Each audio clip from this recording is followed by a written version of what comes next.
Computer शुरू करना। आइए अब सीखते हैं कंप्यूटर शुरू करना। डेस्कटॉप या लैपटॉप को ऑन बटन दबाकर शुरू किया जा सकता है। आमतौर पर डेस्कटॉप या लैपटॉप में अगले हिस्से पर एक पावर का बटन होता है। अपने कंप्यूटर को शुरू करने के लिए इन चरणों का पालन करें। चरण 1, कंप्यूटर पर ऑन बटन ढूंढें। चरण 2, बटन को दबाएं या पुश करें। कुछ कंप्यूटर्स पर कंप्यूटर की ऑन स्थिति में बटन रोशन होता है। लैपटॉप पर सामने वाले हिस्से पर अक्सर एक लाइट होती है। अगर डेस्कटॉप मॉनिटर से जुड़ा होता है तो सुनिश्चित करें कि मॉनिटर चालू है। अधिकांश कंप्यूटर मॉनिटर्स पर स्क्रीन के निचले कोने पर एक ऑन ऑफ बटन होता है। मॉनिटर चालू होने पर बटन अक्सर हरे रंग की रोशनी से रोशन होता है। चरण 3, अब आपको कंप्यूटर पर लॉगिन करना होगा। यदि आप अपने कंप्यूटर के एकमात्र उपयोगकर्ता या यूजर हैं, तो इसके शुरू होने पर सीधे डेस्कटॉप पर पहुंच सकते हैं। यदि आप किसी सार्वजनिक कंप्यूटर का उपयोग कर रहे हैं, उदाहरण के लिए एक पुस्तकालय या साइबर कैफे में, तो आपको लॉगिन करने के तरीके के बारे में निर्देश दिए जाएंगे। यदि आप अपने कंप्यूटर को अन्य लोगों के साथ साझा कर रहे हैं, तो प्रत्येक उपयोगकर्ता का एक अलग लॉगिन खाता बनाया जाएगा। जब आप कंप्यूटर शुरू करते हैं, तो स्क्रीन कुछ इस तरह से दिखाई देगी। जब आप अपने नाम के ऊपर स्थित आइकन पर क्लिक करेंगे, तो आपको एक पासवर्ड के लिए कहा जाएगा। स्टार्ट करने से पहले मुख्य उपयोगकर्ता या व्यवस्थापक को आपके लिए इसे सेट करना चाहिए। अपने पासवर्ड को टाइप करें और तीर पर क्लिक करें। कंप्यूटर सिस्टम के प्रमुख घटक। आइए अब हम जानते हैं कंप्यूटर सिस्टम के प्रमुख घटकों के बारे में। कंप्यूटर सिस्टम में कई घटक होते हैं जो कंप्यूटर पर कार्य करने में सहायक होते हैं। कंप्यूटर सिस्टम परिभाषा। कंप्यूटर एक इलेक्ट्रॉनिक डिवाइस है। कंप्यूटर ऐसे उपकरणों से बने होते हैं जो डेटा को इनपुट करते हैं, प्रोसेस करते हैं एवं संग्रहित करते हैं और इच्छित स्वरूप में परिणाम देते हैं। डेटा का मतलब रॉ फैक्ट्स एंड फिगर्स है। डेटा एक इनपुट डिवाइस के माध्यम से, जैसे कि कीबोर्ड से, कंप्यूटर में इनपुट किया जा रहा है और कंप्यूटर की मेमोरी में संग्रहित किया जाता है। इसके बाद यह दिए गए निर्देशों के सेट के अनुसार कार्य करता है। कंप्यूटर परिणाम को आउटपुट डिवाइस के माध्यम से, जैसे कि मॉनिटर, प्रदर्शित करता है। कंप्यूटर डेटा संसाधित करता है और सूचना का उत्पादन करता है। कंप्यूटर केवल विद्युत संकेतों जैसे कि ऑन और ऑफ को ही समझ सकते हैं, जहां ऑन का मतलब सर्किट ऑन है एवं ऑफ का मतलब सर्किट ऑफ है। आमतौर पर एक कंप्यूटर में processor, main and secondary memory, power supply और सहायक हार्डवेयर को एक धातु के केस में रखा जाता है। इनमें से अधिकांश घटक कंप्यूटर के मुख्य सर्किट बोर्ड से जुड़े होते हैं, जिन्हें मदरबोर्ड कहा जाता है। बिजली की आपूर्ति ज्यादातर घटकों के लिए बिजली आपूर्ति घटक करती है। सभी बाहरी उपकरण जैसे कि कीबोर्ड, मॉनिटर आदि केस के पीछे कनेक्टर्स के माध्यम से जुड़े होते हैं। कंप्यूटर सिस्टम के प्रमुख हार्डवेयर घटक हैं processor, input device, output device, main memory, secondary memory.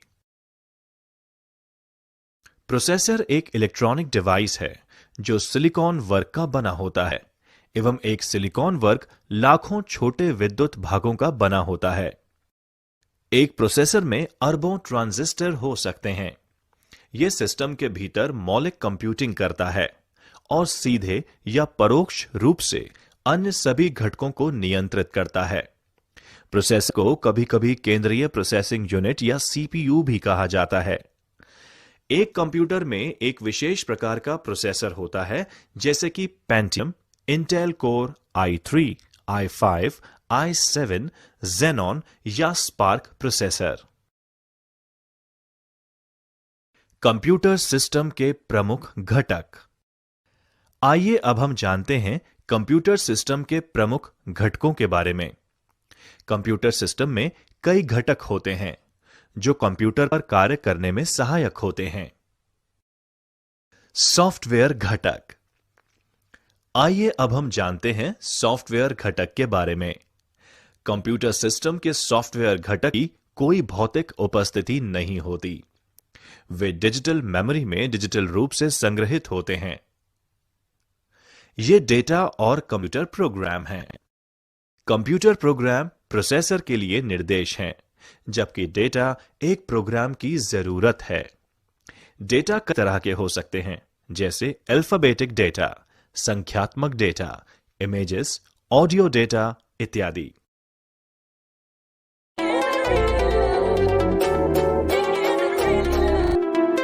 अब हम एक एक करके एक कंप्यूटर सिस्टम के सभी घटकों के बारे में जानेंगे। एक एक करके इनपुट डिवाइस कंप्यूटर सिस्टम के सभी घटकों के बारे में जानेंगे। सबसे अधिक इस्तेमाल किए जाने वाले इनपुट डिवाइस हैं कीबोर्ड, सबसे अधिक इस्तेमाल किए जाने वाले इनपुट डिवाइस हैं और ऑडियो उपकरण, पॉइंटिंग जैसे माइक्रोफोन, स्कैनर। इससे पहले और हम इसके बारे में जानना शुरू करें। माइक्रोफोन। आइए रमेश और सुरेश के बीच की हम इसके बारे में जानना शुरू करें। हेलो रमेश और सुरेश के बीच की ये बातचीत सुन लें।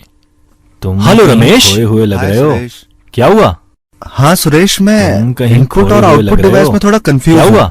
तुम मेरी कुछ मदद करो ना। इनपुट और आउटपुट डिवाइस में थोड़ा कंफ्यूज हूं। रुको, तुम मेरी कुछ मदद करो ना। माध्यम से तुम्हें समझाता हूं। ठीक है रमेश, मानव शरीर का उदाहरण मैं एक उदाहरण के माध्यम से तुम्हें समझाता हूं। कान, मानव शरीर का उदाहरण ले और त्वचा के माध्यम से मस्तिष्क में प्रवेश करती है। जी, इसी प्रकार त्वचा के माध्यम से इनपुट डिवाइस में प्रवेश करती है। माउस आदि के माध्यम से कंप्यूटर में प्रवेश करती है। डिवाइस जैसे तो मान लो अगर मैं टीवी देख रहा हूँ तो उसके रिमोट कंट्रोल और उसके मान लो अगर मैं टीवी देख रहा हूँ चाहिए तो उसके रिमोट कंट्रोल और उसके बटन मॉनिटर और डिवाइस होने चाहिए। आउटपुट बिल्कुल सही कहा। इसके माध्यम से इसके अलावा मॉनिटर और स्पीकर से जानकारी प्राप्त कर सकते हैं। इसके माध्यम से प्रिंटर भी एक कंप्यूटर या टीवी से जानकारी प्राप्त कर सकते हैं। प्रिंट आउटपुट देता है। प्रिंटर भी एक आउटपुट डिवाइस है। तो इंसान के मस्तिष्क के बारे में क्या कहोगे? देता है। ये इनपुट डिवाइस है या आउटपुट डिवाइस? इंसान के मस्तिष्क के बारे में क्या कहोगे? हमारा मस्तिष्क डिवाइस है या आउटपुट डिवाइस? सीपीयू की तरह है, जो इनपुट और हमारा मस्तिष्क जोड़ता है। एक सीपीयू की तरह है। अगर तुम सीपीयू और आउटपुट डिवाइस को जोड़ता है तो क्या कल्पना करो, अगर तुम सीपीयू से कीबोर्ड या प्रिंटर अलग कर दो तो क्या कंप्यूटर से प्रिंट आउट मिलेगा? इनपुट दे सकोगे? मुझे नहीं लगता। तब भी तुम्हें कंप्यूटर से प्रिंट आउट मिलेगा? सभी इनपुट और आउटपुट डिवाइस का सीपीयू से जुड़ा होना जरूरी है। सभी इनपुट और आउटपुट डिवाइस का सीपीयू से जुड़ा द्वारा दी गई जानकारी को प्रोसेस नियंत्रित करता है। आउटपुट डिवाइस के द्वारा दी गई जानकारी को प्रोसेस करता है और आउटपुट डिवाइस को परिणाम भेजता है। अब चीजें काफी समझ में आई हैं। शुक्रिया दोस्त। अब चीजें काफी समझ में आई हैं। शुक्रिया दोस्त। अब कीबोर्ड के बारे में जानते हैं। कीबोर्ड सबसे अधिक इस्तेमाल किए जाने वाला इनपुट डिवाइस है। कीबोर्ड सबसे अधिक इस्तेमाल किए जाने वाला इनपुट डिवाइस है। अंक और कमांड टाइप करने के लिए प्रयोग में लिया जाता है। इसमें स्विच और कमांड टाइप करने के लिए प्रयोग में लिया जाता है। कुंजी होती है। इसमें स्विच दबाई गई कुंजी सीपीयू को स्विच में कुंजी होती है भेजती है। प्रत्येक दबाई गई कुंजी करता है सीपीयू को कौन सी डिजिटल दबाई गई है। कंप्यूटर डिजिटल कोड को कि कौन सी की दबाई गई कुंजी का निर्धारण करते हैं। कोड को अब हम कीबोर्ड लेआउट के बारे में कुंजी का निर्धारण करते हैं। अलग अलग कीज के बारे में जानने लेआउट के बारे में सीखते हैं। इसे अपने कंप्यूटर पर दबाकर कीज के बारे में जानने के वास्तविक कार्य को समझ अपने कंप्यूटर पर दबाकर सकते हैं। प्रत्येक की के वास्तविक कार्य को समझ सकते हैं क्या और देख सकते हैं। कीबोर्ड की मूल रूप से दबाने पर पारंपरिक टाइपराइटर के साथ एक कीबोर्ड मूल रूप से कुछ पारंपरिक टाइपराइटर के साथ है एक जैसे एरो की और कुछ विशेष कीज का समूह फंक्शन कीज जैसे एरो की F1 से नेविगेशन तक फंक्शन कीज नेविगेशन कीज जो कि नेविगेशन की होती हैं। ये कर्सर को आसपास स्क्रीन जो कि कीबोर्ड करने के लिए प्रयोग की जाती हैं। ये कर्सर को आसपास स्क्रीन पर स्थानांतरित करने के लिए प्रयोग की जाती हैं और इनमें शामिल हैं कीज इसके अलावा पेज डाउन फंक्शन कीज भी होती हैं और एंड जो एप्लीकेशन के अनुसार इसके अलावा विभिन्न कार्यों के लिए शॉर्टकट होती हैं जो एप्लीकेशन के अनुसार सामान्यतः विभिन्न कार्यों के लिए शॉर्टकट स्टैंडर्ड शॉर्टकट है जो सभी एप्लीकेशंस में हेल्प के लिए यही कार्य शॉर्टकट है कीबोर्ड जो सभी एप्लीकेशंस में 12 फंक्शन यही कार्य करता है विंडोज की सामान्यतः ऑपरेटिंग सिस्टम का उपयोग करने वाले कंप्यूटर के कीबोर्ड पर विंडोज ऑपरेटिंग सिस्टम का उपयोग करने वाले कंप्यूटर के लोगो प्रदर्शित होता है कुंजी होती है इस की को कंट्रोल और विंडोज लोगो प्रदर्शित होता है इस की को कंट्रोल और विंडोज में स्टार्ट रखा गया प्रदर्शित हो जाता है पर कंट्रोल ऑल्ट कीबोर्ड में कॉम्बिनेशन मेन्यू प्रदर्शित हो जाता है क्योंकि कंट्रोल ऑल्ट कीज के साथ दबाने पर की भी कहा जाता है निश्चित कार्य किए जा सकते हैं अन्य कीज के साथ दबाने पर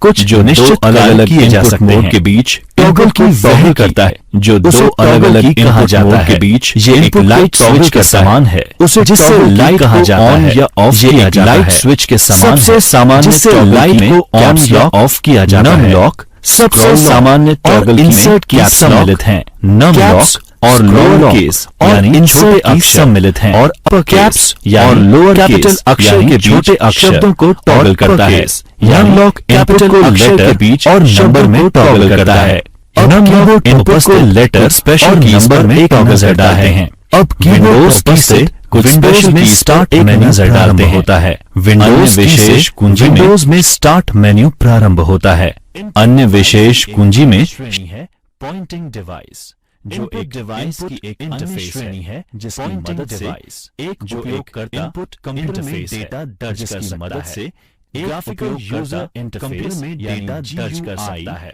mouse graphical user interface desktop की सतह पर घुमाकर माउस या माउस के स्विच को एक्टिवेट डेस्कटॉप की सतह पर घुमाकर यानी यूजर माउस के स्विच कंप्यूटर को नियंत्रित करने और डेटा यानी यूजर कराने में मदद करता है कंप्यूटर को नियंत्रित डिवाइस के हलचल के डेटा उपलब्ध कराने में मदद करता है पॉइंटिंग डिवाइस के हलचल के सूचक से मिलता है पॉइंटिंग डिवाइस के सामान्य कार्यों में दृश्य सूचक से मिलता है पॉइंटिंग डिवाइस के सामान कार्यों में पॉइंटिंग डिवाइस है with mouse drop track ball कुछ प्रचलित pointing device point mouse graphics track ball joystick और टच स्क्रीन ग्राफिक्स डिवाइस एक यूएसबी पोर्ट के माध्यम से कंप्यूटर से जुड़े पॉइंटिंग डिवाइस एक यूएसबी पोर्ट के माध्यम से कंप्यूटर से जुड़े होते हैं पहले माउस में सबसे लोकप्रिय पॉइंटिंग डिवाइस माउस के निचले भाग की सतह पर एक बॉल होती थी जैसे ही हम माउस के निचले भाग की सतह पर मौजूद आंतरिक रोलर्स बॉल जैसे ही हम माउस को हिलाते करके उसमें मौजूद आंतरिक रोलर्स माउस के केबल के माध्यम से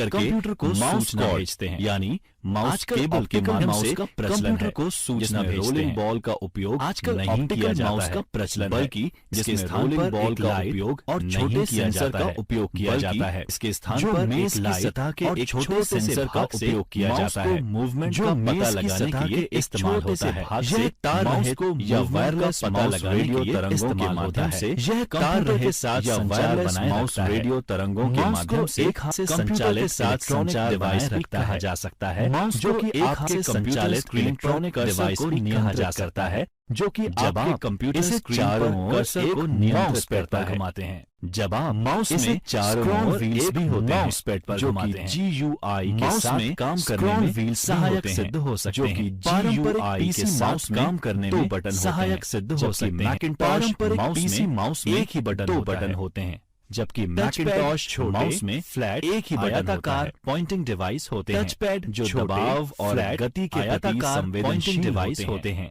आजकल अधिकांश और गति के प्रति संवेदनशील टच पैड पॉइंटिंग डिवाइस होती है अधिकांश लैपटॉप कंप्यूटर्स में की सतह पर पॉइंटिंग डिवाइस फिराकर या फिसलाकर टच पैड की सतह पर एक जगह से फिराकर जगह या फिसलाकर करते हैं स्क्रीन पर कर्सर को एक जगह से दूसरी जगह के नीचे स्थित होते हैं लेफ्ट एंड राइट इस्तेमाल करने के लिए पैड के नीचे अपेक्षा बहुत कम जगह की इस्तेमाल करने के लिए और माउस की अपेक्षा बहुत कम जगह की जरूरत पड़ती है ट्रैक पॉइंट इनमें कुछ नोटबुक कंप्यूटर जैसे IBM ThinkPad में टच पैड के लिए भी जगह नहीं होती, जैसे IBM ThinkPad में अक्सर टच पैड के लिए भी जगह नहीं होती। कीबोर्ड की कीज के बीच अंदर अक्सर एक ट्रैक पॉइंट होता है, रबर प्रोजेक्शन होती है। कीबोर्ड की कीज के बीच समाहित छोटे जॉयस्टिक की तरह रबर प्रोजेक्शन होती है, जिसे कर्सर की स्थिति को नियंत्रित करने के लिए इस्तेमाल किया जाता है, जिसे कर्सर की स्थिति को नियंत्रित करने के लिए इस्तेमाल किया जाता है होता है। ट्रैक बॉल एक स्थिर पॉइंटिंग डिवाइस की तरह ही होती है, जिसमें बॉल को रोक करने के लिए या साइड में प्रयोग करते हैं। हम ट्रैक बॉल को रोक करने के लिए इस मूवमेंट को सेंस करके करते हैं, निर्देशों को कंप्यूटर तक पहुंचाते हैं। इस मूवमेंट को सेंस करके निर्देशों को कंप्यूटर तक पहुंचाते वजह से ट्रैक बॉल का उपयोग करने के लिए बहुत ज्यादा जगह से हमें ट्रैक बॉल का उपयोग करने के लिए ऑप्टिकल ट्रैक ज्यादा जगह है जिनमें रोलर्स की जरूरत नहीं होती है। ऑप्टिकल ट्रैक बॉल व्हील्स के गंदे होने की रोलर्स की समस्या नहीं होती है, और व्हील्स के गंदे होने की भी कोई समस्या नहीं होती, जो अक्सर कंप्यूटर गेम और सिम्युलेटर में इस्तेमाल किया जाता है, जो अक्सर जॉयस्टिक गेम और खेल सिम्युलेटर में इस्तेमाल किया जाता है। बाजार में जॉयस्टिक्स और खेल नियंत्रकों के ग्राफिक्स टैबलेट बाजार में digitiser, digital drawing tablet, graphics tablet, digitiser, art, digital drawing computer input device है, डिजिटल एक विशेष कलम की तरह दिखने वाले स्टाइल्स के साथ, जो कि एक विशेष कलम की तरह दिखने वाले ग्राफिक्स बनाने के लिए एक उपयोगकर्ता को सक्षम बनाता है, और ग्राफिक्स बनाने के लिए द्वारा उपयोगकर्ता को सक्षम बनाता है। चित्र बनाने के समान है, व्यक्ति द्वारा पेंसिल और कागज के साथ या हस्तलिखित के अक्षर कैप्चर करने के लिए भी इस्तेमाल किया जा सकता है, या हस्तलिखित ये एक कागज के टुकड़े से चित्र का पता लगाने के लिए भी इस्तेमाल किया जा सकता है। कागज के टुकड़े से चित्र का पता लगाने के लिए भी इस्तेमाल किया जा सकता है। ग्राफिक का स्कैनर मुद्रीकरण करता है या प्रिंटेड छोटे छोटे पिक्सेल्स वाली इमेज अलग अलग ब्राइटनेस एवं कलर के साथ छोटे पिक्सेल्स वाली इमेज के अलग अलग ब्राइटनेस एवं कलर के साथ ट्रांसमिट करता है, परिवर्तित करके स्कैनर के तीन मुख्य प्रकार होते हैं, यानी ट्रांसमिट करता है। स्कैनर के तीन मुख्य प्रकार होते हैं, handheld scanner, flat bed scanner. अब इन स्कैनर्स के मुख्य फीचर्स को समझते हैं। छात्रों, अब इन स्कैनर्स के मुख्य फीचर्स को समझते हैं। प्रकार है फ्लैट बेड एक स्कैनर या फोटोकॉपी मशीन का स्कैन करने के लिए जो दस्तावेज कांच या अन्य का उपयोग करता है। स्कैन करने के लिए फ्लैट बेड स्कैनर में कांच की सतह का उपयोग करता है। अधिकांश फ्लैट बेड स्कैनर में और एडजस्टेबल वस्तुओं का स्कैन करने के लिए मैगजीन उठाया जा सकता है, और अन्य मोटी वस्तुओं को स्कैन करने के लिए एक ऑटोमेटिक दस्तावेज स्कैनर, शीट फेड स्कैनर के रूप में भी जाना जाता है। दस्तावेज स्कैनर, इमेज या सिस्टम स्कैनर के रूप में भी जाना जाता है। एक पेपर के अलग अलग शीट को स्कैन करने के लिए विशेष रूप से पेपर के अलग अलग शीट को व्यवसायों द्वारा कार्यालय दस्तावेजों को स्कैन करने के लिए उपयोग, व्यवसायों द्वारा कार्यालय दस्तावेजों को स्कैन करने के लिए उपयोग होता है। लेखागार और पुस्तकालयों द्वारा प्रयोग किया जाता है। शीट फेड स्कैनर्स की और पुस्तकालयों द्वारा हैंडल किए जाने वाले कागज के वजन और आकार, उनके द्वारा हैंडल किए जाने वाले कागज के वजन और आकार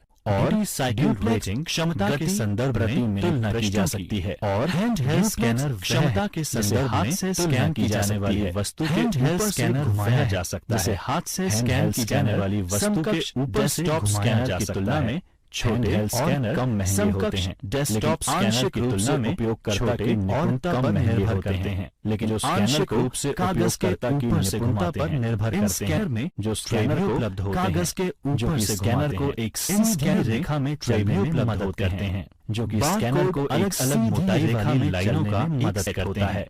जो एक अलग अलग मोटाई वाली लाइनों का एक सेट होता है। बारकोड जो डेटा नंबर दर्शाते हैं उपयोग किया जाता है। बारकोड रीडर दुकानों में अधिकांश डेटा इनपुट के लिए उपयोग किया जाता है। आप किसी स्थानीय डिपार्टमेंटल स्टोर पर जाकर बारकोड होती है, इसका साक्षात उदाहरण देख सकते हैं। डिपार्टमेंटल स्टोर पर जाकर इसका साक्षात उदाहरण प्रकाश की बीम डालता है। बारकोड रीडर कितनी प्रकाश की मात्रा वापस रिफ्लेक्ट होती है डालता है, उसके आधार पर कितनी प्रकाश की मात्रा वापस रिफ्लेक्ट होती है उसके आधार पर रिकॉग्निशन डिवाइस अक्षर नंबर पढ़ता है और कोड को पढ़ने के लिए प्रकाश डिवाइस का उपयोग करता है, और फिर कोड को पढ़ने के लिए डेटा में बदल देता है का उपयोग करता है, और फिर बार कोड डेटा में बदल देता है। रिकॉग्निशन डिवाइस के प्रकार और barcode reader optical recognition device के रिटेल स्टोर्स में देखा होगा, जिसमें स्कैनर अक्सर दुकानों के अक्षर रिटेल स्टोर्स में देखा होगा। इसी तरह OMR स्कैनर मार्क्स को पढ़ता है, अक्षर पढ़ लेता है। परीक्षाओं की स्कोरिंग में इस्तेमाल किया जाता है,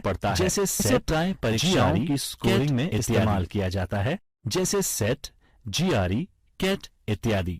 इसी तरह MICR magnetic ink character reader वह MICR जिसमें magnetic ink character reader data को पहचानने के लिए जिसमें स्याही का इस्तेमाल करती है। संख्यात्मक डेटा को पहचानने रीडर चुंबकीय स्याही का इस्तेमाल करती है। उन्हें डिजिटल डेटा में परिवर्तित करते हैं। कैरेक्टर का पता लगाकर को उन्हें डिजिटल डेटा में परिवर्तित करते हैं। MICR टेक्नोलॉजी की तरह जटिल है, पर चुंबकीय स्याही का MICR टेक्नोलॉजी की तरह जटिल है। ये चुंबकीय स्याही का प्रयोग किया जाता है। फोटोकॉपी ये धोखाधड़ी चुंबकीय स्याही के साथ करता है, प्रिंट नहीं किया जाएगा। फोटोकॉपी चेक को चुंबकीय स्याही के साथ प्रिंट नहीं किया जाएगा।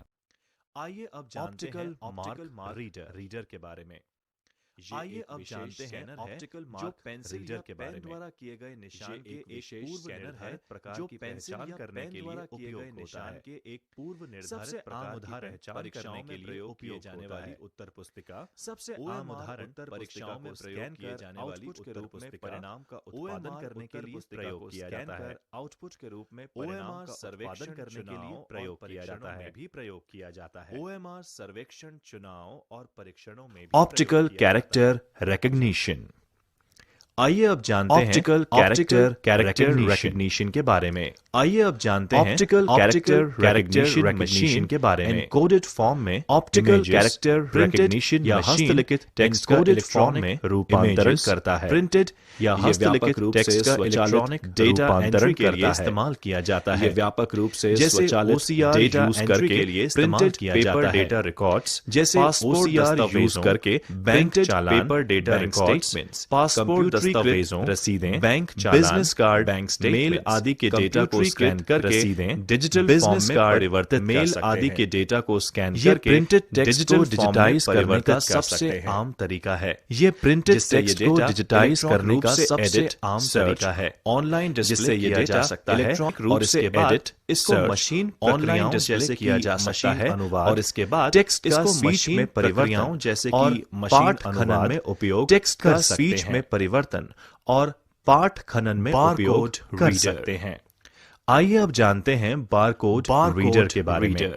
बारकोड आइए अब जानते हैं बारकोड द्वारा रीडर के बारे में। पहचानने का बारकोड एक वस्तु को मशीन द्वारा विशिष्ट रूप से पहचानने के लिए तरीका है। कोड दिया जाता है। एक ऑब्जेक्ट को विशिष्ट रूप से मशीन के द्वारा के लिए पढ़ा जा सकता है। कोड दिया जाता है। मूल रूप से बारकोड एक मशीन के समानांतर लाइनों के बीच की दूरी, मूल रूप से चौड़ाई में अंतर समानांतर लाइनों के बीच की दूरी, लेकिन बाद में चौड़ाई में दो आयाम करके विशिष्टता दी जाती थी। लेकिन बाद में और अन्य ज्योमेट्रिकल आकारों में विकसित हुआ। डॉट्स ये विशेष रूप से अन्य ज्योमेट्रिकल आकारों में विकसित में क्विक विशेष रूप से सूची प्रबंधन के लिए उपयोग किया जाता है। क्विक बिलिंग और सूची प्रबंधन के लिए उपयोग किया जाता है। यानी कि बारकोड रीडर जो कि एक कंप्यूटर या टर्मिनल से जुड़ा होता है। बारकोड पढ़ने और कंप्यूटर या पहचान करने के लिए इस्तेमाल किया जाता है। बारकोड पढ़ने और आइटम की पहचान करने के लिए मुख्य मेमोरी से तेज होती है।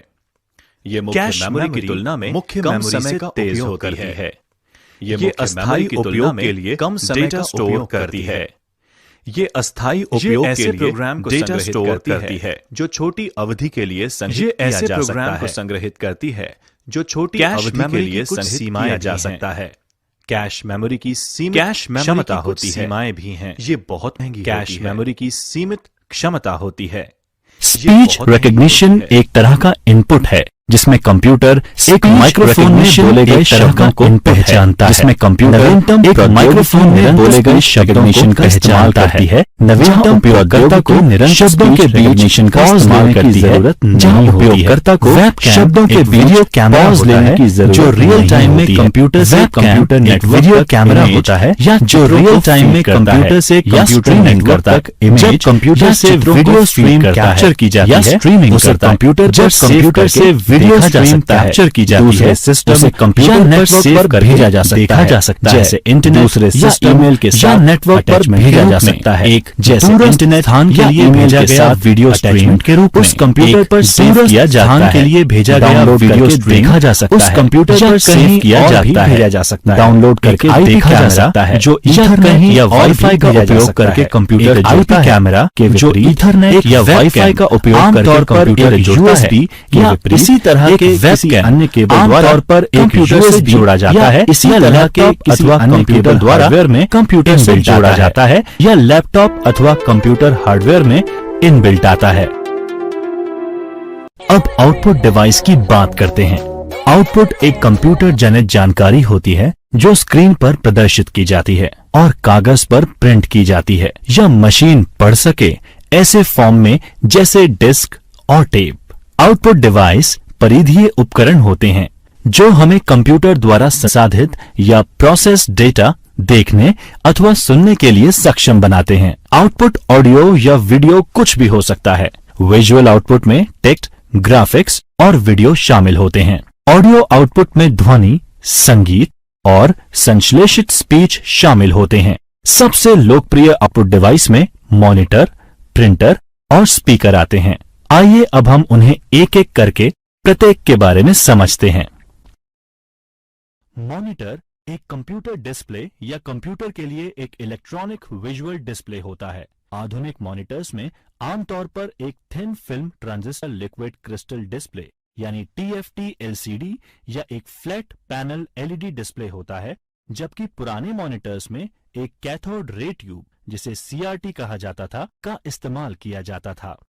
मॉनिटर को VGA, DVI, HDMI, display port, Thunderbolt, LDVS यानी लो वोल्टेज डिफरेंशियल सिग्नलिंग के माध्यम से या अन्य प्रोप्राइटरी कनेक्टर्स और सिग्नल से कंप्यूटर से जोड़ा जा सकता है। मॉनिटर के बारे में बात करते हैं। CRT यानी कैथोड रे ट्यूब ऐसे कंप्यूटर मॉनिटर पर या टीवी में एक डिस्प्ले स्क्रीन के रूप में एक वैक्यूम ट्यूब का इस्तेमाल होता है। ट्यूब के एक अंत पर फास्फोरस की कटिंग होती है, जिस पर जब इलेक्ट्रॉन भिड़ते हैं तो प्रकाश का उत्सर्जन होता है। अतीत में CRT कंप्यूटर डिस्प्ले टर्मिनल के लिए एक लोकप्रिय शब्द था। आज मॉनिटर सही शब्द है क्योंकि कंप्यूटर डिस्प्ले बहुत समय पहले से ही CRT से पलायन कर LCD पैनल पर शिफ्ट हो चुके हैं। इसी तरह फ्लैट पैनल टीवी भी अब CRT का उपयोग नहीं करते। एक फ्लैट पैनल मॉनिटर आमतौर पर कंप्यूटर, टैबलेट, स्मार्टफोन या टीवी से आउटपुट को दिखाने के लिए एक LCD यानी लिक्विड क्रिस्टल डिस्प्ले स्क्रीन का उपयोग करता है। सबसे पहले वाले फ्लैट पैनल 1980 के मध्य में लैपटॉप में इस्तेमाल किए गए थे और आज LCD कंप्यूटर डिस्प्ले के लिए एक मानक यानी स्टैंडर्ड है। टीवी देखने के लिए LCD, LED, OLED तकनीक प्रतिस्पर्धा कर रहे हैं और अब प्लाज्मा टीवी नहीं बनाए जाते। LCD और LED सबसे व्यापक रूप से इस्तेमाल किए जाते हैं और OLED नवीनतम तकनीक है। LED यानी लाइट एमिटिंग डायोड और प्लाज्मा डिस्प्ले भी फ्लैट पैनल टेक्नोलॉजी में आते हैं, लेकिन LCD कंप्यूटर में इस्तेमाल के लिए सबसे लोकप्रिय है, विशेष रूप से लैपटॉप में इस्तेमाल के लिए। Flat panel display CRT monitor की तुलना में बहुत छोटा और हल्का होता है। नवीनतम LCD स्क्रीन पारदर्शी थिन फिल्म ट्रांजिस्टर यानी TFT का इस्तेमाल करता है, जो प्रत्येक पिक्सेल को नियंत्रित करता है, जिससे तस्वीर की गुणवत्ता और देखने के एंगल में बहुत सुधार हो रहा है। LED monitor light emitting diode का इस्तेमाल करता है, जो कि मॉनिटर में एक प्रदर्शन बूस्टर के रूप में कार्य करता है। असल में LED मॉनिटर एक LCD मॉनिटर ही होता है, जिसमें LED बैकलाइट का इस्तेमाल कर LCD पैनल को रोशनी प्रदान की जाती है। रेजोल्यूशन एक डिस्प्ले स्क्रीन पर हॉरिजॉन्टल और वर्टिकल पिक्सल की संख्या होती है।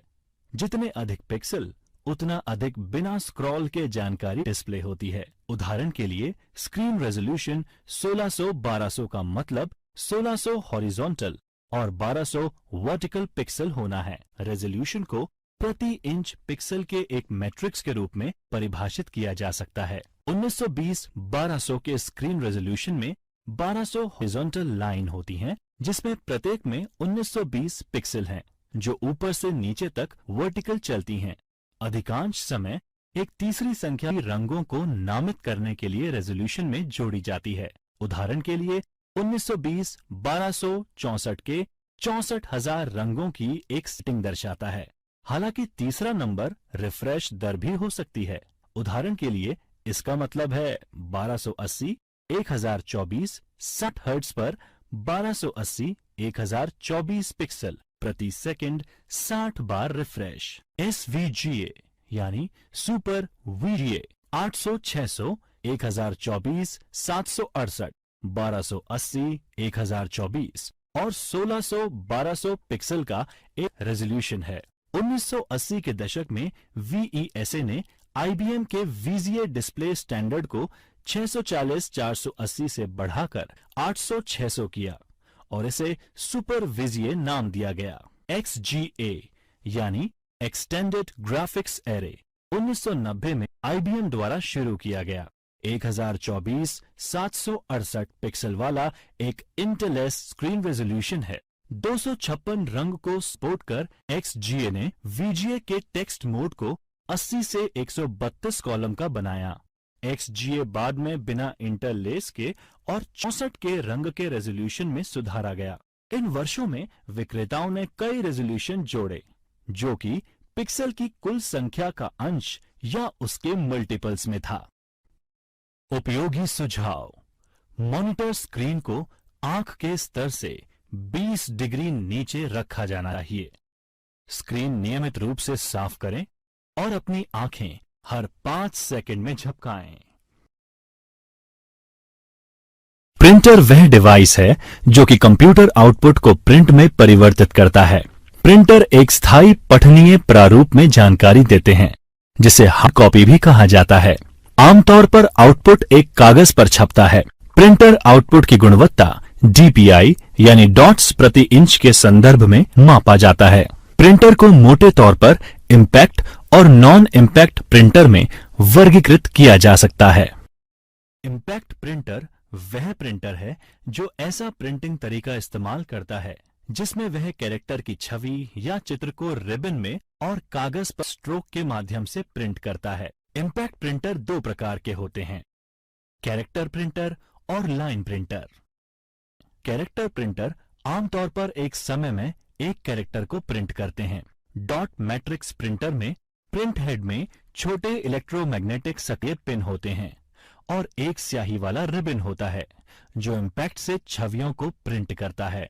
ये प्रिंटर काफी शोर करते हैं और अपेक्षाकृत धीमी गति से कार्य करते हैं। ये बड़े बिजनेस कारोबार में इस्तेमाल होते हैं जहां लगातार 80 कॉलम और 132 कॉलम की स्टेशनरी पर प्रिंटिंग होती रहती है। उदाहरण के लिए 9 pin head draft quality text बनाते हैं जबकि 24 पिन हेड टाइपराइटर की गुणवत्ता का आउटपुट निकालते हैं। गति 200 से 400 कैरेक्टर प्रति सेकंड यानी CPS तक होती है जो लगभग 90 से 180 लाइनें प्रति मिनट यानी LPM। लाइन मैट्रिक्स प्रिंटर एक समय में एक पूरी लाइन प्रिंट करते हैं। परंपरागत रूप से लाइन प्रिंटर चॉन प्रिंटर और ड्रम प्रिंटर के रूप में होते थे। प्रिंटर के ये प्रकार एक प्रिंट हेड का इस्तेमाल करते हैं जिसमें पिन होती है जो इलेक्ट्रोमैग्नेटिक तंत्र द्वारा प्रिंटर हेड और पेपर के बीच रखे रिबन पर स्ट्राइक करती है जहां आउटपुट प्रिंट होता है। उनकी गति प्रिंटिंग प्रॉपर्टीज के प्रकार पर निर्भर करती है और प्रति मिनट 200 से 2000 लाइनों तक होती है। प्रिंटर की एक अन्य श्रेणी नॉन इम्पैक्ट प्रिंटर है जिसमें कागज पर एक रिबन पीटने के बिना ही प्रिंट होता है। लेजर, LED, इंकजेट, ठोस स्याही, थर्मल वैक्स हस्तांतरण और dye sublimation printer non impact printer का उदाहरण है। नॉन इम्पैक्ट प्रिंटर आमतौर पर इम्पैक्ट प्रिंटर से तेज कार्य करते हैं और बहुत कम आवाज करते हैं। लोकप्रिय नॉन इम्पैक्ट प्रिंटर में inkjet printer, laser printer, thermal printer और प्लॉटर हैं।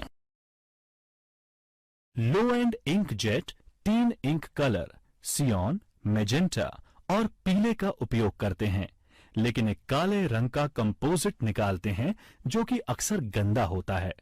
4 रंग वाले इंकजेट CMYK शुद्ध काले रंग की प्रिंटिंग के लिए काली स्याही का उपयोग करते हैं। घर पर उपयोग के लिए सबसे आम प्रकार का प्रिंटर कलर इंकजेट प्रिंटर है। ये प्रिंटर प्रिंट सिरे से स्याही की छोटी बूंदों का छिड़काव कर पेज की छवि बनाते हैं।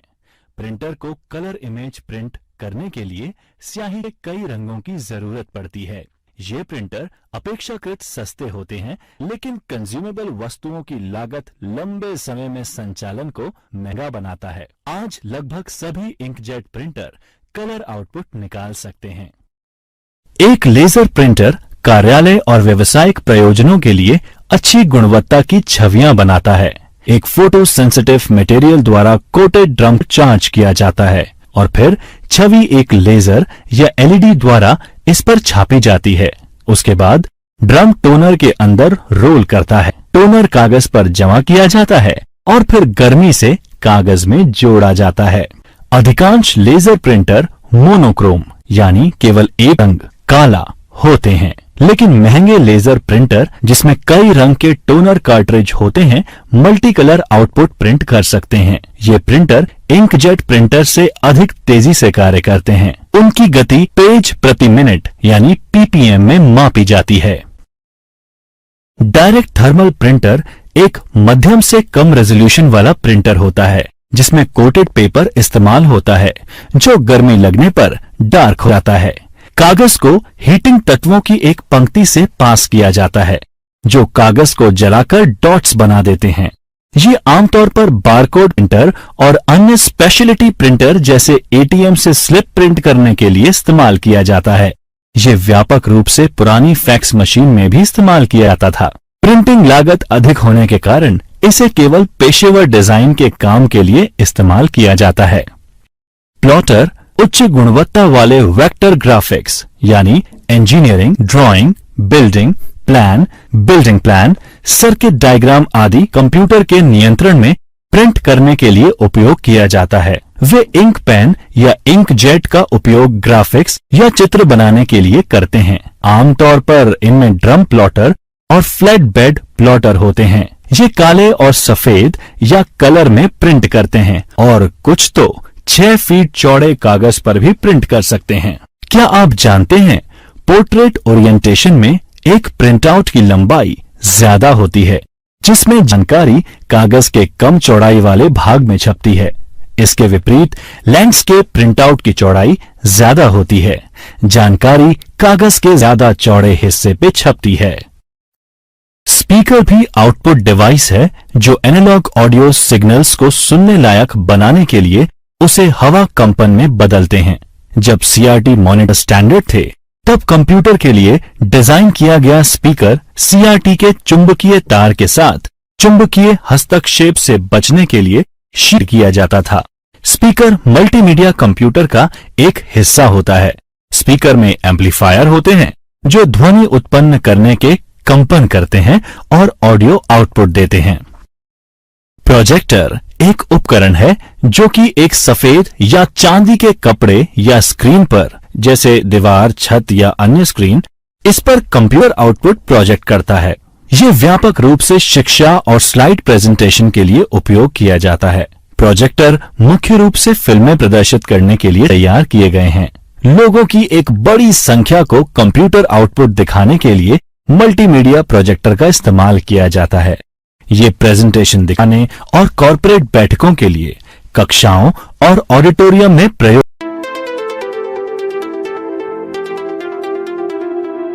कुछ ऐसे उपकरण भी हैं जो इनपुट और आउटपुट दोनों के लिए इस्तेमाल किए जाने की क्षमता रखते हैं।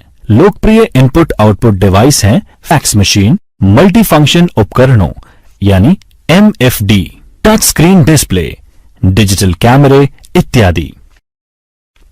फैक्स मशीन एक दस्तावेज को 0 और 1 की एक श्रृंखला जिसे बिटमैप के नाम से भी जाना जाता है में परिवर्तित करा है, जिसे सामान्य कंप्यूटर डेटा की तरह स्थानांतरित किया जा सकता है। रिसीवर साइट पर एक फैक्स मशीन भेजे गए डेटा को प्राप्त करता है, 0 और 1 की श्रृंखला को पुनः डॉट्स में तब्दील करता है और तस्वीर बनाता है। इस प्रकार ये दोनों इनपुट और आउटपुट डिवाइस रूप में कार्य करते हैं। मल्टीफंक्शन डिवाइस बहुत सारे कार्य करने की क्षमता रखते हैं। जो कि उसके बिना अलग अलग परिधीय उपकरणों के द्वारा करने पड़ते हैं। एक मल्टी फंक्शन डिवाइस में एक प्रिंटर, एक स्कैनर और एक फोटोकॉपी में से एक न्यूनतम 2 परिधीय उपकरण होते हैं। इस तरह के डिवाइस का उदाहरण एक मल्टी फंक्शन प्रिंटर है। मोडेम एक उपकरण है जो टेलीफोन लाइन पर प्राप्त एनालॉग संकेतों को डिजिटल संकेत में बदलता है, जो कि एक कंप्यूटर के लिए इनपुट के रूप में इस्तेमाल किया जा सकता है। इसी तरह यह एक कंप्यूटर से प्राप्त जानकारी को बदलकर टेलीफोन लाइनों पर पहुंचाता है। आप मोडेम के बारे में अधिक इंटरनेट सीखते टाइम जानेंगे।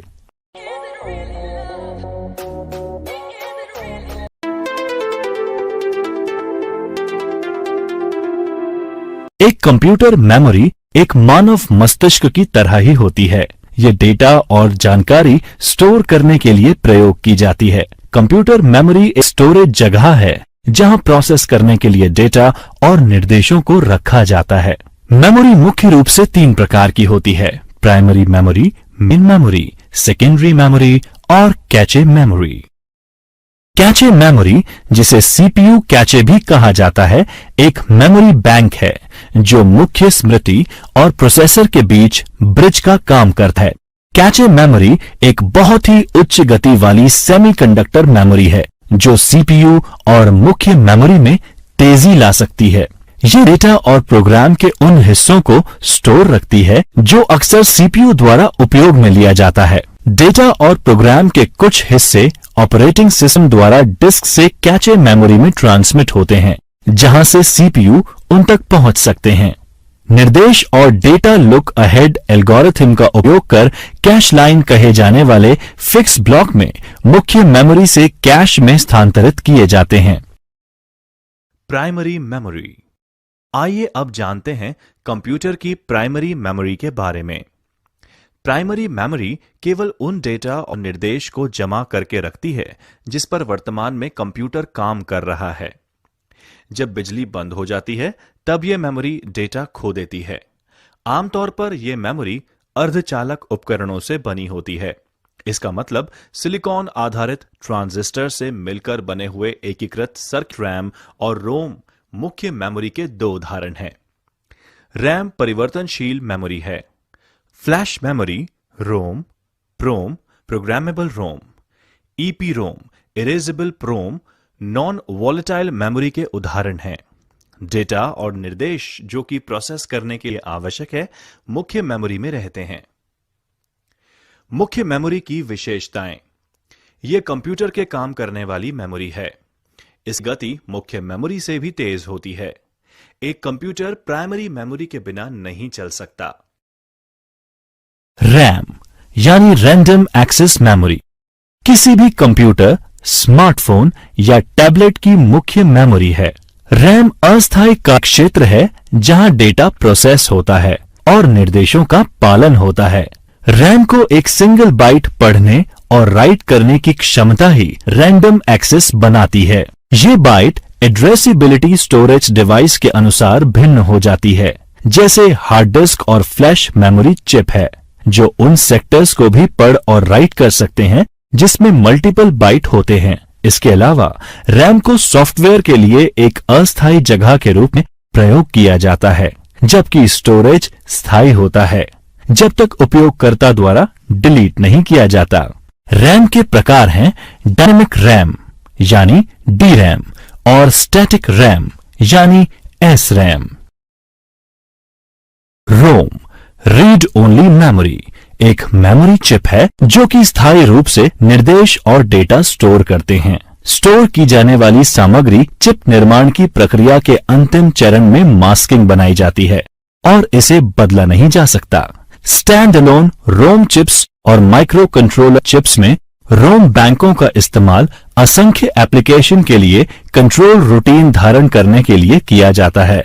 रोम भी व्यापक रूप से पुराने पीसी में बायोस होल्ड करने के लिए और वीडियो गेम में प्लग इन कार्ट्रिज के लिए इस्तेमाल किया गया।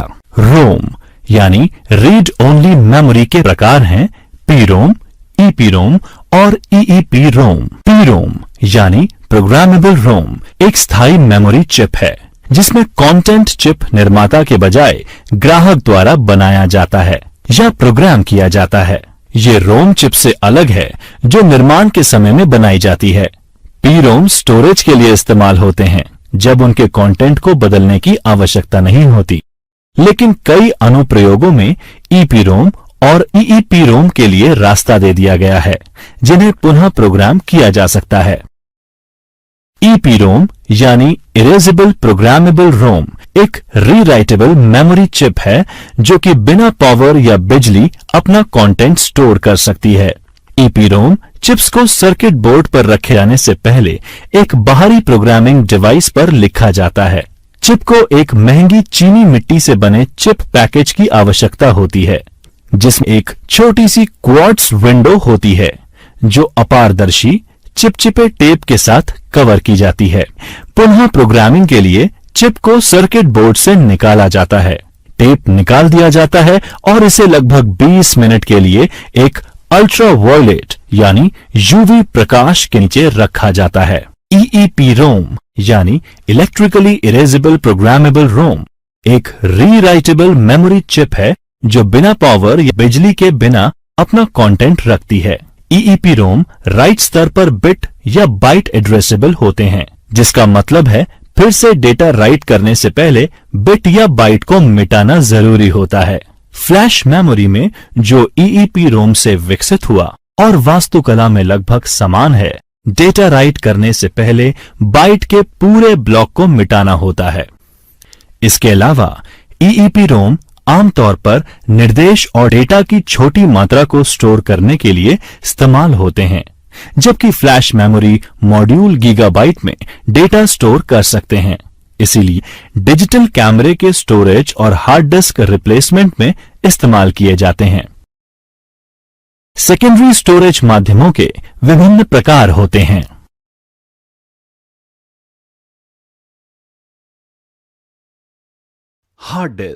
Hard disk drive. आइए अब जानते हैं कंप्यूटर की हार्ड डिस्क के बारे में, जो कि सेकेंडरी मेमोरी होती है। यह एक डेटा भंडारण डिवाइस है जिसका उपयोग कर डेटा भंडारण या डिजिटल इंफॉर्मेशन रिट्रीव करने के लिए किया जाता है। इस एक या एक से ज्यादा तेजी से घूमती हुई डिस्क, जो कि चुंबकीय सामग्री से लिप्त होती है, के द्वारा किया जाता है। प्लेटर्स की सतह पर जानकारी को लिखने और पढ़ने के लिए प्लेटर्स को चुंबकीय हेड्स के साथ रखा जाता है, जो एक चलती आर्म पर व्यवस्थित होता है। डेटा रैंडम एक्सेस ढंग से प्राप्त किया जा सकता है। इसका मतलब है कि डेटा को किसी भी क्रम में प्राप्त किया जा सकता है। बिजली बंद होने पर भी एचडीडी अपने डेटा को बरकरार रखता है। एचडीडी की प्रमुख विशेषता उसकी क्षमता और प्रदर्शन है। 1 टेराबाइट डिस्क ड्राइव 1000 गीगाबाइट की होती है, जहां 1 जीबी 1 अरब बाइट्स की क्षमता होती है। डिस्क ड्राइव की परफॉर्मेंस कितने समय में कितना डेटा रिट्रीव किया गया उसके अनुसार मापी जाती है, जैसे डेटा रेट। Optical disc. सभी ऑप्टिकल डिस्क वृत्ताकार थाली के आकार की होती हैं। ये अलग अलग आकार और भंडारण क्षमता में आती हैं। सबसे लोकप्रिय ऑप्टिकल डिस्क है WORM वॉर्म यानी CDR, CDRW, DVD और blu-ray disc. Worm disc, CD recordable disc. Worm का मतलब राइट वंस रीड मैनी या कॉम्पैक्ट डिस्क रिकॉर्डेबल है। CD रिकॉर्डिंग ड्राइव के माध्यम से वॉर्म डिस्क या CDR डिस्क्स में हम एक बार ही डेटा को स्टोर कर सकते हैं। इन डिस्क में डेटा को पढ़ने के लिए लेजर बीम तथा डिस्क की सतह पर गड्ढे बनाकर लिखा जाता है। Compact disc read write. ये वॉर्म डिस्क के समान है, लेकिन आप इसमें सूचनाएं कई बार मिटा और लिख सकते हैं। Digital versatile disc. ये एक ऑप्टिकल स्टोरेज डिवाइस है जो कि CD जैसा दिखाई देती है, लेकिन इनकी भंडारण क्षमता 4.7 GB से 8.5 GB तक होती है। DVD को एकल परत डिस्क या डबल परत डिस्क के रूप में वर्गीकृत किया जा सकता है। ये अधिकतर उच्च गुणवत्ता वाली फिल्मों और ऑडियो फाइल्स के भंडारण के लिए प्रयोग किया जाता है। ब्लू रे डिस्क, ये भविष्य में मौजूदा डीवीडी की जगह ले सकती है। ये डिस्क भी अतिरिक्त क्षमता, उच्च घनत्व डेटा स्टोर करने के साथ रिकॉर्डिंग के लिए लेजर बीम का उपयोग करती है। इसकी भंडारण क्षमता 50 जीबी से 500 जीबी है। पेन ड्राइव, फ्लैश मेमोरी, ये एक छोटा सा पोर्टेबल डिवाइस जो यूएसबी पोर्ट के माध्यम से एक कंप्यूटर से जुड़ सकता है। यहां तक कि जब यह कंप्यूटर से जुड़ा नहीं होता तब भी डेटा को संग्रहित रख सकता है। यह आसानी से डिस्कनेक्ट हो जाता है और सुरक्षित रूप से कहीं पर भी ले जाया जा सकता है। स्मार्ट मीडिया कार्ड, यह इन दिनों डिजिटल कैमरे के इस्तेमाल में सबसे लोकप्रिय है और एक पोर्टेबल क्रेडिट कार्ड की तरह है। सिक्योर डिजिटल कार्ड, यह दूसरी पीढ़ी मल्टीमीडिया कार्ड है। इसमें डेटा को लॉक और रक्षा करने की क्षमता है। इसके 2 संस्करण हैं। मिनी एसडी कार्ड, यह स्मार्टफोन में डेटा भंडारण की आवश्यकता को पूरा करता है। माइक्रो एसडी कार्ड, यह मिनी एसडी मेमोरी कार्ड से छोटा होता है तथा उसकी सभी विशेषताएं उसमें उपलब्ध होती हैं।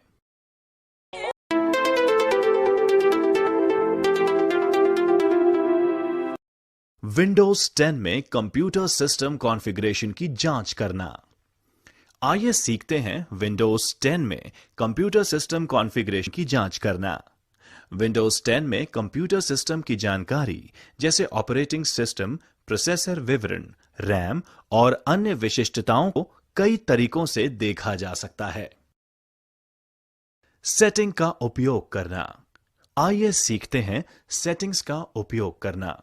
कंप्यूटर की मूल प्रणाली जानकारी देखने के लिए सेटिंग्स पर क्लिक करें और इसके बाद सिस्टम में अबाउट पर क्लिक करें। इस सेटिंग पेज में विंडोज 10 का सटीक संस्करण और बिल्ड संख्या मिल जाएगी, जो हर बार माइक्रोसॉफ्ट द्वारा एक क्यूमुलेटिव अपडेट या सुविधा अपडेट जैसे विंडोज की 10वीं वर्षगांठ अपडेट जारी करते ही परिवर्तित हो जाएगी। सेटिंग्स में सिस्टम का प्रकार, सटीक प्रोसेसर और मेमोरी भी देख सकते हैं। सिस्टम सूचना का उपयोग करना। आइए सीखते हैं सिस्टम सूचना का उपयोग करना। सिस्टम इंफॉर्मेशन सबसे अच्छे टूल्स में से एक है, जिसका उपयोग कंप्यूटर की संपूर्ण प्रणाली विशिष्टताओं को देखने के लिए किया जा सकता है। सिस्टम इंफॉर्मेशन खोलने के लिए यह करें। स्टार्ट मेन्यू खोलें, MS Info 32 या सिस्टम इंफॉर्मेशन खोजें और एंटर दबाएं। सिस्टम की जानकारी पूरे सिस्टम विवरण के साथ एक रिपोर्ट के रूप में संग्रहित की जा सकती है। यह तब उपयोगी हो सकता है जब हार्डवेयर कार्य करना बंद कर दे, ताकि यह जाना जा सके कि कंप्यूटर के अंदर क्या है। एक रिपोर्ट बनाने के लिए निम्नलिखित कार्य करें। सिस्टम इंफॉर्मेशन खोलें, वह जानकारी चुनें जिसे आप निर्यात करना चाहते हैं। उदाहरण के लिए, यदि सिस्टम समरी का चयन करते हैं तो सिस्टम की जानकारी के हर हिस्से को निर्यात कर सकते हैं। हालांकि यदि केवल कंप्यूटर के ग्राफिक कार्ड विवरणों को निर्यात करना चाहते हैं तो केवल डिस्प्ले का चयन कर सकते हैं। फाइल पर क्लिक करें, एक्सपोर्ट पर क्लिक करें। फाइल को सेव करने के लिए स्थान को ब्राउज करें, एक वर्णनात्मक नाम दर्ज करें और कार्य को पूरा करने के लिए सेव पर क्लिक करें। रिपोर्ट एक टेक्स्ट फाइल में उपलब्ध होती है, जिसे किसी भी टेक्स्ट व्यूअर के साथ खोल सकते हैं, यहां तक कि स्मार्टफोन पर भी। कमांड प्रॉम्प्ट का उपयोग करना। आइए सीखते हैं कमांड प्रॉम्प्ट का उपयोग करना। कमांड प्रॉम्प्ट का उपयोग करने के लिए निम्न चरणों का पालन करें। स्टार्ट मेन्यू खोलें और कमांड प्रॉम्प्ट की खोज करें। कमांड प्रॉम्प्ट पर राइट क्लिक करें और एडमिनिस्ट्रेटर के रूप में रन चुनें। सिस्टम इन्फो कमांड टाइप करें और एंटर दबाएं। जब ऊपर दी गई कमांड रन होती है तो हार्डवेयर और ऑपरेटिंग सिस्टम के बारे में विस्तृत जानकारी मिलती है, जिसमें विंडोज और उसके अपडेट की जानकारी, मेमोरी और नेटवर्क अडेप्टर का विवरण और अन्य जानकारी शामिल होती है।